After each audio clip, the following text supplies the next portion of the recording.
Hello மச்சான் சொல்கிறா 10 முறை கால் பண்ணிடுறா. ஏன்டா 10 முறை கால் பண்ணிட்டு தான் போயிட வெக்கமா இல்ல?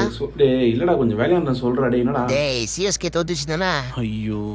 டேய் முட்டை பப்ஸா சரண்டர் கதை பேசியா? சரி சரி மச்சான், ஓகே ஓகே, நான் கொஞ்சம் வேலையாக இருக்கிறேன். டேய் மலு நாளைக்கே நான் வந்து நாளைக்கு வேலைக்கு வேறு பண்ணல, டைம் ஆயிடுச்சு. ஓகே பாரு நாளைக்கு பேசுகிறேன். தப்பிக்கிறியா? போடா டேய் போடா டேய் போடா டேய்.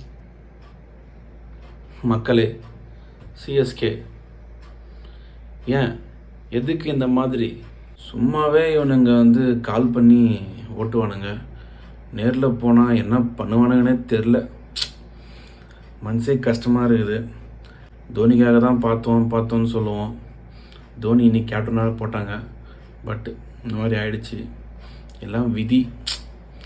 So don't feel, CSK fans எல்லாருமே வந்து எதுவும் ஃபீல் பண்ணாதீங்க. ஸோ பார்த்துக்கலாம்.